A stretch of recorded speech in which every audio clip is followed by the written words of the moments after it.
And I imagine you're here because you want to grow your business. The only reason I think I can help you do that is as an entrepreneur who's been coaching entrepreneurs for so many years, I have found some consistent issues and fortunately been able to help many of those folks out of those issues. What are those issues? Well, primarily, it's the fact that as entrepreneurs, we see we have such great talent, so many great ideas. We seem to be able to connect with people, but it's so frustrating that we can't seem to get our business to the scale we expect it should be at. We just keep throwing things against the wall, hustling as hard as we can, doing everything we can, waiting for that day we find the break.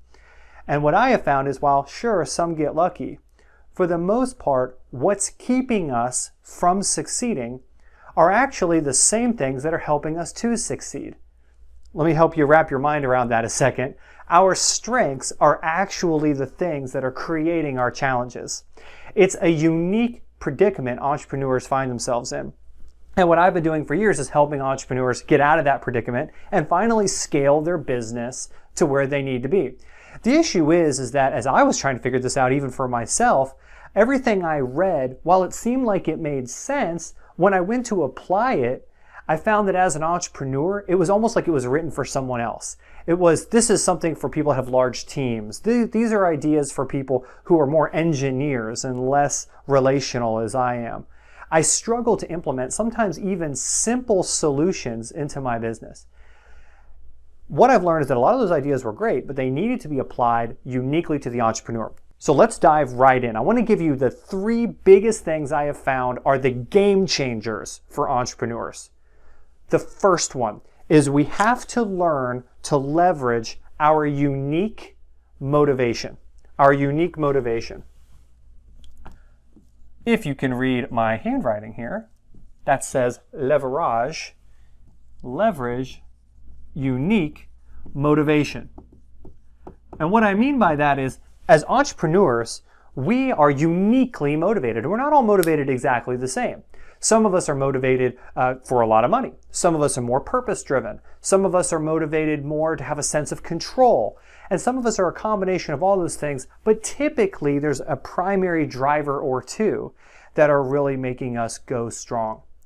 What we have to do is learn what that is specifically to us, not hard to do, but then, and most importantly, learn how to press that motivator button every single day, especially doing the things that we don't want to do, which are the things that are hindering us from growth. And I'll get more to that later. That's step 2 and 3.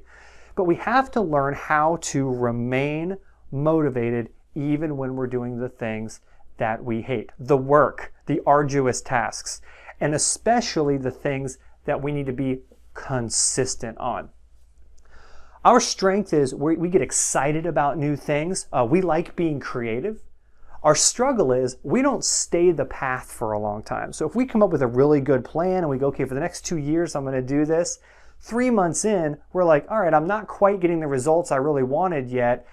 We lack a little patience sometimes. And then so we jump in, we get creative, we try new things, we don't stay the course. And sometimes you can zigzag your way to success, but for the most part as entrepreneurs, you can't. We end up zigzagging ourselves right off the tracks. The number one complaint of almost anyone I've ever coached has been, Tom, I lack consistency. I lack discipline.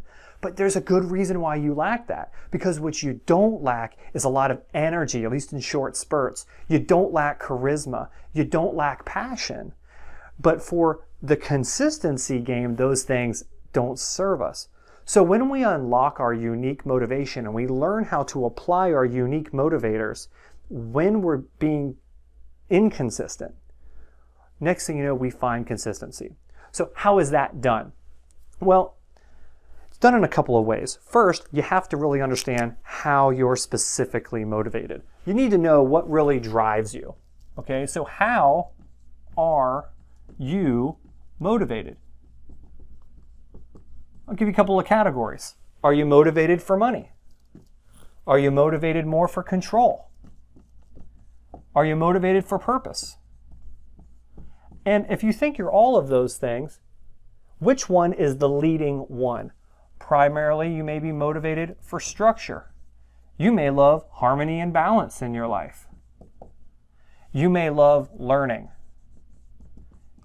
Now, everybody likes all of these things. They motivate us all. But the primary motivator is the one that matters most. And for entrepreneurs, it's typically purpose, control, sense of control, which is freedom, and money. We typically don't necessarily love structure. We'll learn, but only so we can get these other three things. And harmony and balance usually take a back seat to fulfilling purpose, getting a sense of control and freedom over our life, or maybe some sort of recognition that we're masters of what we do, and of course, money. So typically for entrepreneurs, it's a matter of figuring out which one of these three is our leading one. Let's just say, for example, it's money. Let's say money is the primary motivator for you. Then what you have to understand is if you do not close something, be it an appointment, a tiny sale, something, you lose wind in your sails. This is a boat. I was in the Navy. I know how to draw a ship. That's terrible as a ship. Let me make the sail a little bigger. There you go. That's my boat that my 5-year-old could draw much better. So the wind is coming trying to blow this thing. We say to ourselves, this time's going to be different. I'm going to stay motivated because I really want to get to that prize. So I'm going to stay motivated. And as we go for that prize, we're so motivated, but then if we don't get some sort of sense of success towards getting that prize, the wind dies. We don't want the prize any less, but the wind simply dies for whatever it was we were doing. So we change course. We still want to get here, but we try to find new wind. And it ends up being like this, and a lot of times we end up way out to sea.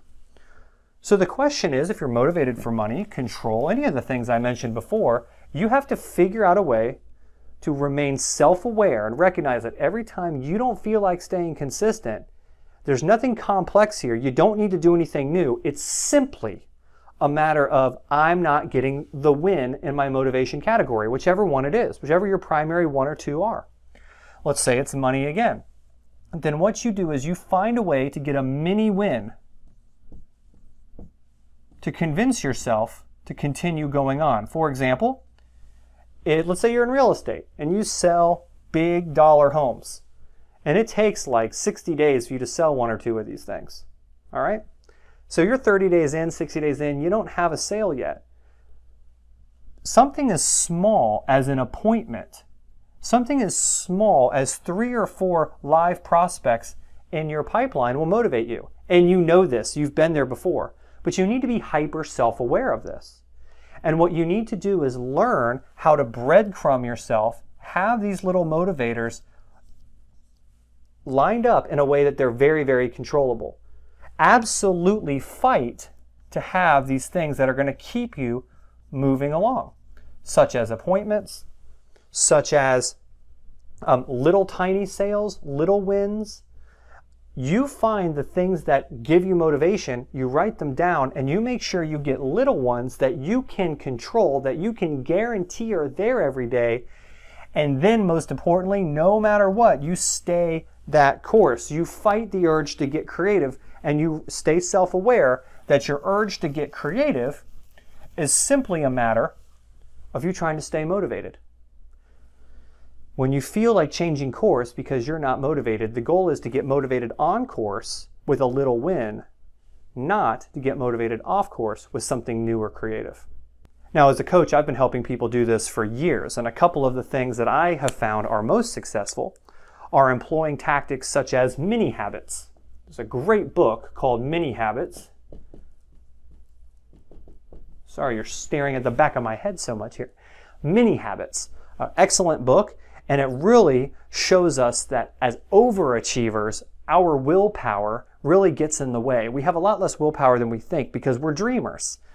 And we actually need to break things down. Tiny wins keep us going. In Mini Habits, he uses the example of 1 push-up a day. We won't do that. No.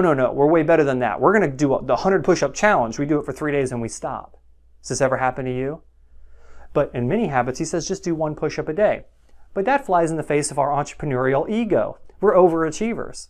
But the truth is if you did 1 push-up a day, you're almost always going to do more than that, first of all. And second of all, you would stay consistent on your goal of fitness. And one push-up a day would keep us feeling motivated to do more and more. And you never go beyond the one. One is always your minimum.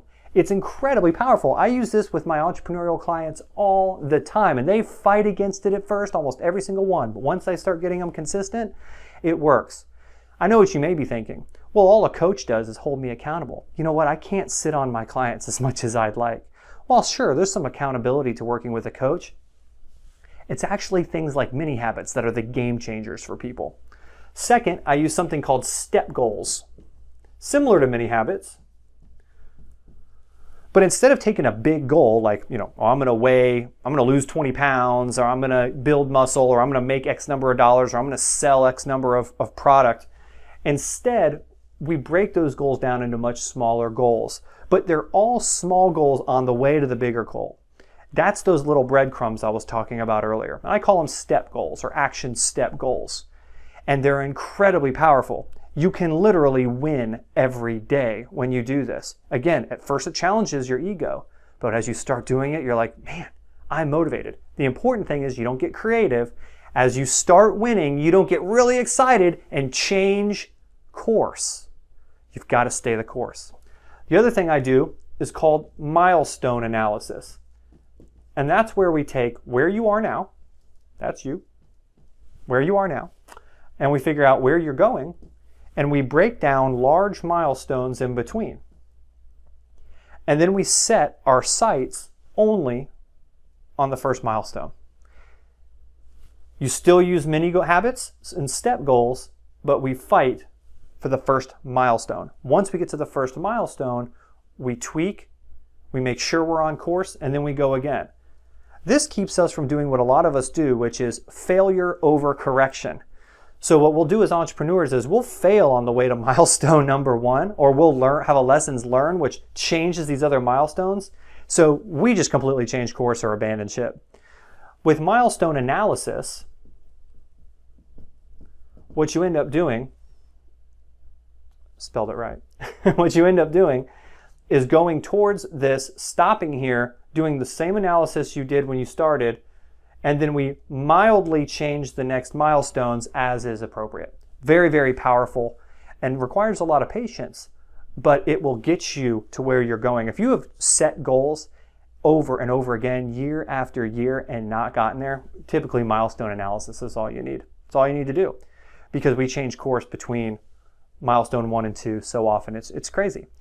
But this is a better way of doing it. Already knowing I'm just trying to get here, and the next 3, while they're set out vaguely, are going to be changed once I get to milestone 1 without changing course. That's the important thing. The other thing that I have found really helps us to stay motivated and to stay the course and to stay consistent, we're still on step 1, that's what it's all about, is what I call ebb and flow time management. As entrepreneurs, one of the things we constantly say is, I need to better manage my time. I'm constantly overwhelmed. And that's true. We've got to battle overwhelm. I'll talk more about that in a little bit. But that process of staying focused has a lot to do with understanding our own unique motivation, our own unique energy. The truth is that you're not going to just sit down and work for 8 hours straight every single day doing the same task. Your self-awareness needs to let you understand how your energy ebbs and flows. As an entrepreneur, I work in seasons. I work in fits and spurts. The difference is that I plan my seasons and my fits and spurts so that I don't get overwhelmed. I never feel behind. I never think it's going to be different this time and I'm going to live in a world of complete structure. Instead, I actually structure myself around how I feel. I take a lot more breaks, predetermined breaks, and that allows me to have tremendous focus time where I really focus on 1 or 2 tasks at a time, and that's it. Ebb and flow, seasonal type management works really well. I'll go and work for 2 or 3 months on just business growth, working maybe 12, 14 hours a day, and then I might work for the next month 4 hours a day because I've kind of arrived where I want to be. The difference is I plan that in advance based on my milestone analysis, based on the ebb and flow of where I want my business to be. Now, the primary way to do this is in the microcosm of each day. So each day, my time is broken into build time. That's where I'm building my business and sales and marketing type efforts. Serve time. That's time I'm with my clients. And admin time. During admin time, I don't make any sales calls, don't take any sales calls, don't take any client calls either. During serve time, I don't think about building my business whatsoever. I'm just completely focused on my clients. In build time, I shut off all clients, all admin, don't check email, just dialing, sending emails, doing whatever I'm supposed to do to build my business. And I focus on these blocks for a minimum of 2 hours each. So a typical day for me doesn't even have all 3 types of time, but if it were, it might look something like this. Start the day with 2 hours of sales calls, then 2 hours of client time, catching up on the emails that came in, making phone calls back, returning calls I couldn't make when I was making sales calls, and then spend the last half of the day in administrative, emailing, planning, projects, things like that. And sticking to something like this, not every day, but as my energy goes, knowing how my week flows. For example, my Mondays, the first half are almost always admin time because it's not the best time I don't feel like it's the best time for me to make sales calls. Just for me, energy-wise, it's not. And my clients are usually pretty quiet Monday morning. So that's what I do. Admin and planning is great Monday morning. It's actually why in my private client group, we do our strategy and planning calls Monday morning because it's a great time to, after you're rested from the weekend, to start planning, sharpening the saw before you move on. So that's how I do it. All right, let's get in to the next key. Our second key is we have to learn to master digital prospecting. Quick story. So before I became a sales trainer, I was a salesperson. Before I started coaching other salespeople, I was out there knocking on doors, cold calling, doing everything everyone else was. I was a small business owner. I did those things, and I learned a lot of great skills that helped me become a successful sales trainer. And in sales training, I was training people a lot of the same skills I had learned myself through great sales trainers. How to dial, how to get past gatekeepers, how to leave effective voicemails. Things, by the way, I still use today. But one of the frustrations I started really experiencing is that my prospects were becoming more and more hostile towards my approach. I felt like I had to constantly get more and more slick to get in there and had to more gently develop these relationships because they just didn't want anyone to approach them with any sort of sales method at all. And I asked myself one day, how on earth does anyone buy anything if they won't let anyone sell to them? The solution? Well, we all know how we're buying stuff. We're staring at our phone, we're staring at our computer screen, and we're allowing those ads to sell to us. That doesn't offend us, as long as it doesn't seem too salesy. Well, seeming too salesy was never my problem. I was a relationship seller. I believed in building bond, and I understood that I needed to do that. But I just found it to be very, very difficult to walk in somewhere or just meet somebody out of the blue or just call someone out of the blue when I knew I wanted to sell something and then develop that relationship. It was just hard to do. Now I've learned how to do that, but not nearly as well as the digital prospecting method. What I learned in digital prospecting is this. I became obsessed with marketing. I started taking all these marketing classes, started joining all these marketing coaching groups, and it was all extremely helpful. And what I learned is that marketers don't think like salespeople, and I was able to benefit from their mindset a lot. But I was still a salesperson, and primarily a relationship building salesperson. So what I did is I took the marketing techniques I learned, things like social media advertising, email marketing, building funnels, automation, all that cool stuff I learned from the marketers. And I took my relationship selling techniques and I just married them together. And this has been amazing because what I've been able to do is take the automation and the marketing, the social media, email marketing funnels, like I said before, and I've been able to set appointments for myself without ever having to make a cold call whatsoever. What I do is I build bond with people. I build relationships and goodwill with people via digital marketing, and then those people self-qualify themselves into my funnel, and then I target those people to drive them into my sales process, which is still very relational and very personable. I'm not an e-commerce person. I'm not trying to sell widgets online. I'm trying to get people to meet with me. Or I'm trying to get people to at least somehow engage with me so that I can figure out who I should be talking to. And I want them to be at least familiar enough with me that if I were to directly call them, I wouldn't get a blow off. And what I've learned is to take marketing and combine it with the prospecting methods I used to use relationally and build bond with people and then set appointments. And it's been amazing. The coolest thing about it is it's automated. So I'm not having to do much except serve my new clients that are coming in. It takes a little while to learn some of this, but what I have found is this. What we do as entrepreneurs is the same thing I did. We run and try to learn all these marketing techniques and a lot of times don't appropriately apply them to our business. We apply them like we're an e-commerce store and we don't apply them to our sales process as we should.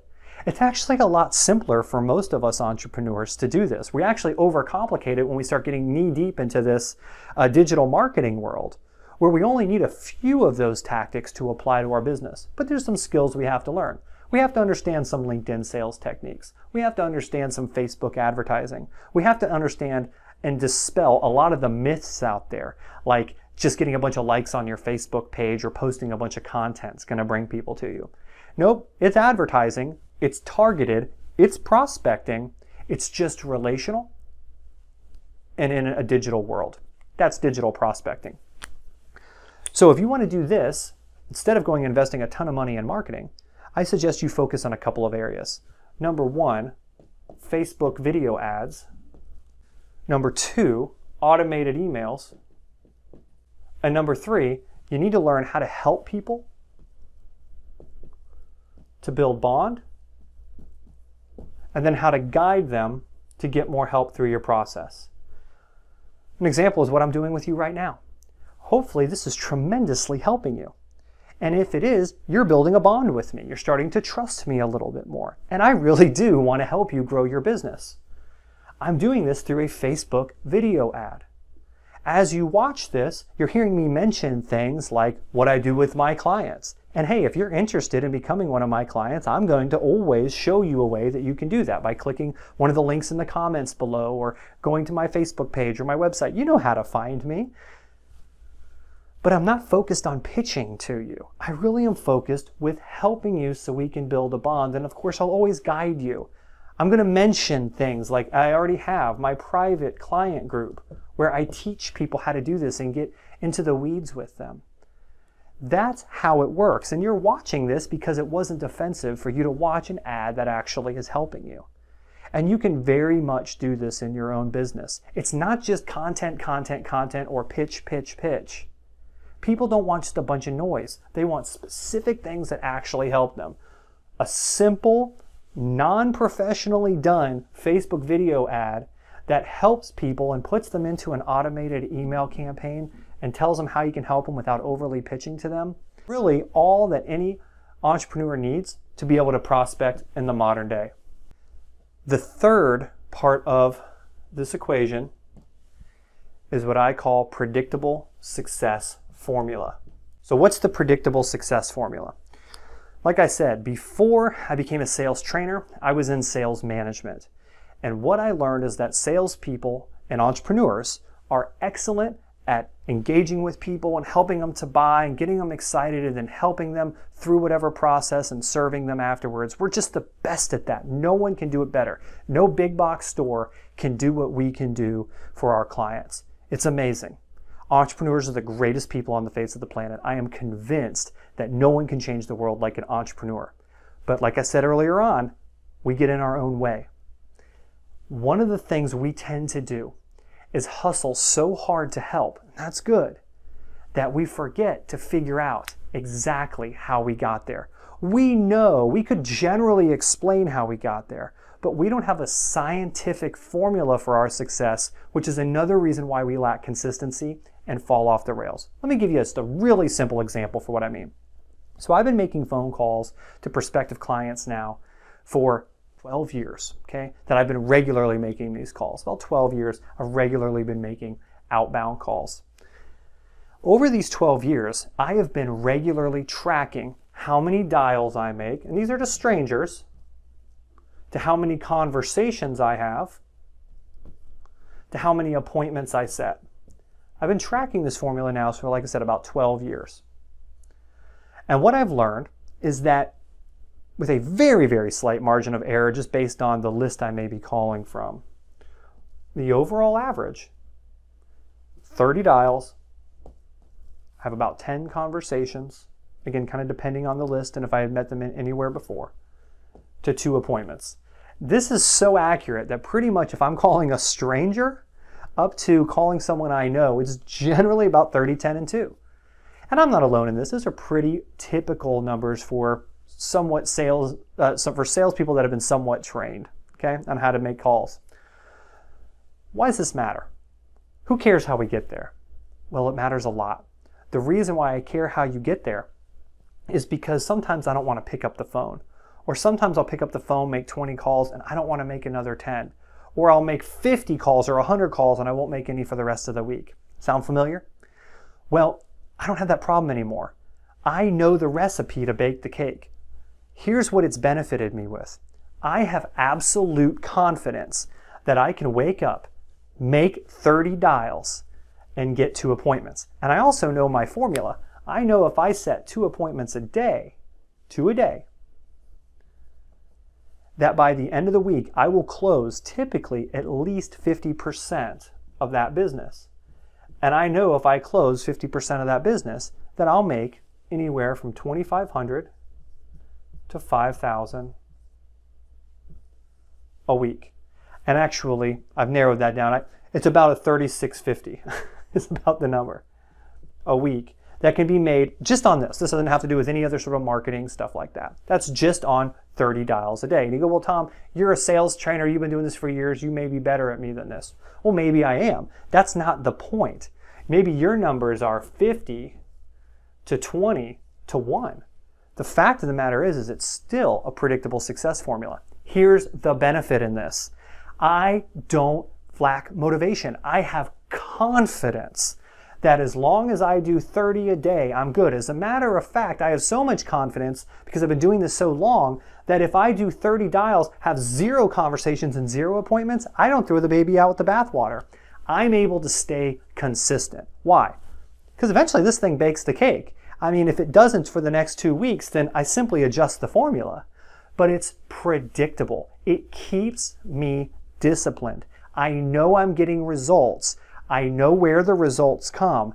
It allows me to stay consistent and close business. You see, if I would have done this for just a few days and quit, then it wouldn't have worked. Why? Because a lot of these conversations aren't on my first call. It's on my 3rd or 4th call to the same people.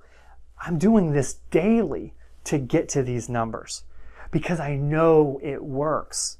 Have you made 30 calls a day for the past year? Just imagine if you had made only 5 calls a day for the past year, what your numbers might be. Now, this is not a point to just make dials. That's not what I'm telling you. My point is that consistency works. The problem is, as entrepreneurs, we lack the motivation to stay consistent. But when we have a predictable success formula, because we have such confidence, we're actually afraid to break the formula.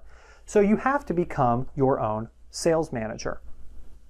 And the way to do that is understanding how these formulas work. And it's pretty simple. You have to have a master plan for your business. And the master plan needs to be simple. What I mean is you shouldn't be doing 100 different things to grow your business. You should be doing less than 5. So let's just pick 5, okay? Let's say that one of the things you're doing to grow your business, some Facebook ads. We already said that works great. Let's say you're doing some phone calls. Let's say you're doing a little networking. Let's say you're sending some emails. And let's say you're doing some referral selling, building some strategic partnerships.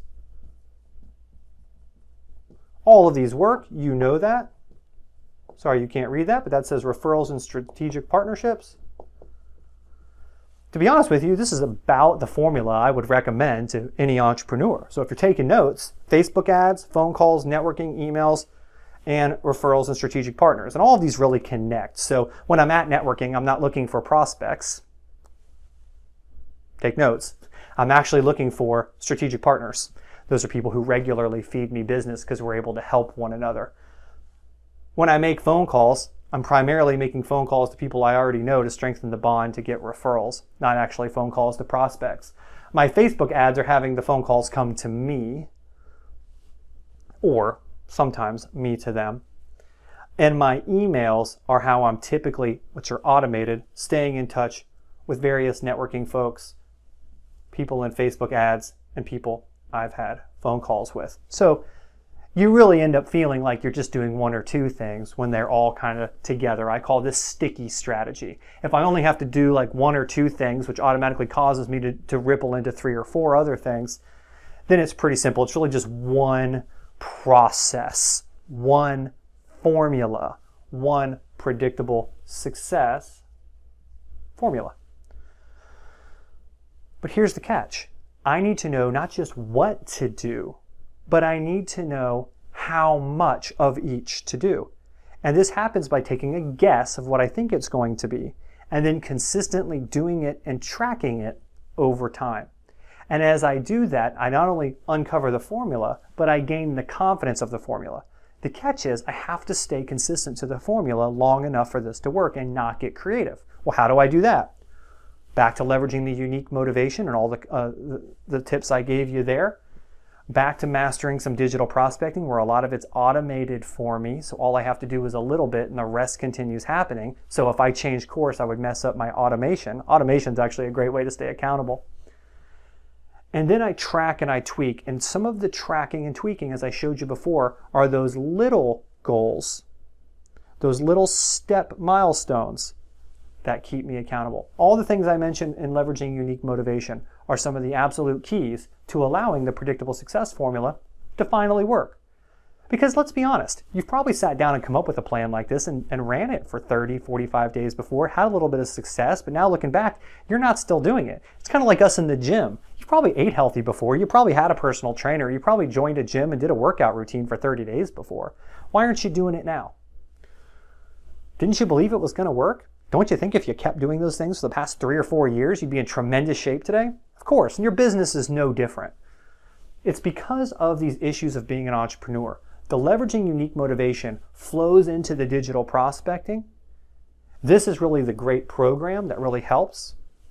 This is the key to allowing that program to actually apply to us.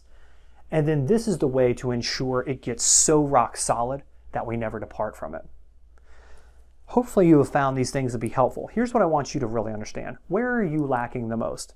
Is it in just one of these areas, or is it in all 3? Ask yourself. Go back and look at this. Look, you don't have to be a member of my private client group to get better at this. What you need to do is become obsessed with how these things work and discover it for yourself. And probably in a few months or years, you could probably figure this out without any help. I like to offer resources to help you accomplish this. I've got a lot of other ones online. I'm constantly talking about these 3 things. So that's one great way to get help, is to keep coming back and I'll show you more about how this works. But if you are interested in doing this faster and kind of learning this and having someone help you along the way who's helped other entrepreneurs do this, then I know of no better way to do that than my private client group. I'm not here to really pitch you my private client group. If you want to learn more about that, you can click the link below. I'm sure wherever you're watching this, somewhere there's a link that'll take you to a page where I describe how my private client group works. So I'm not going to ramble about that now. But basically, the group is designed to take these 3 things and make sure you're able to implement them in your business. It's designed in a way that it's cost effective and affordable so you can stay in the long term so that we can keep working together before you start getting creative again. I hope you found this helpful. Remember your homework. Go back, do a deep dive self-analysis of yourself. Where are you lacking in these things we've talked about? And figure out what it is you need to do. Become obsessed with this. Do less, do more consistent, unlock that unique motivation, find those things. Watch this video 3 or 4 times. I went through and told you how to do those things. And I look forward to seeing how successful you are. Again, if I can help you in any way, head on over to strongholdtraining.com. You can check out my private client group. Keep watching my videos. Friends, till next time, don't give up. Entrepreneurs are the greatest people in business today. We are world changers. Stay the course, guys. Follow these types of tips, And I promise you, you are going to be making a huge impact, making a whole lot more money, gaining a whole lot more freedom, and just enjoying the heck out of some predictable success in the near future. Thanks so much.